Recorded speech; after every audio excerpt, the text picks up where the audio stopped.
If you're a homeowner, chances are at some point you've probably received either an unsolicited letter or phone call from someone saying, "We have a cash offer for your home." Or if you've done some searching online, you may have received that same type of message from an iBuyer. So, is that a good deal for you? Should you sell your home to one of these buyers for cash? That's the focus of this week's episode of Selling with Shannon. I'm Shannon with the Shannon Jones team at Keller Williams Realty in Long Beach, California. So there are some pros and cons to this type of transaction.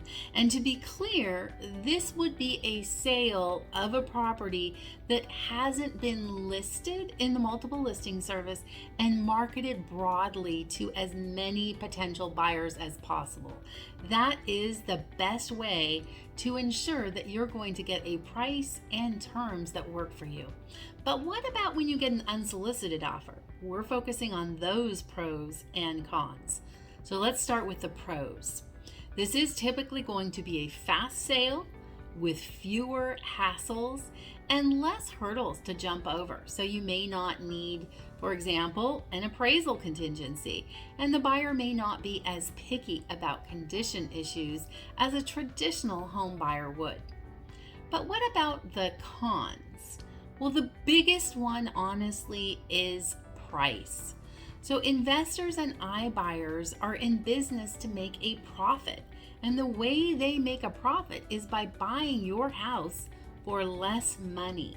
So typically these offers will be about 65 to 70% of what you might get by actually listing your home.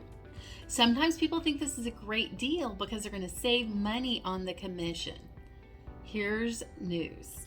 We don't make 25 to 30% commission when we sell a home.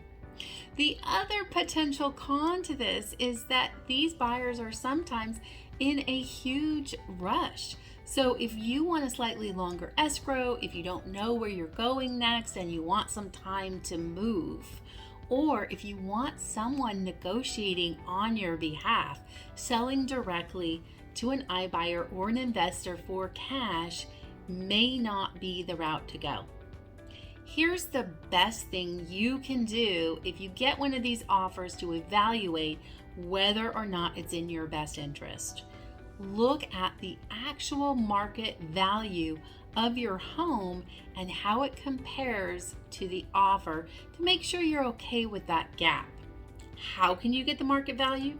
Well, you could give me a call or go to our website for a fast evaluation. Our website is showmehome.com, and I'll include a link for the evaluation tool. Thanks for watching, and if you found this information helpful, this is one in a series of videos, so be sure to check out the others and subscribe to our YouTube channel.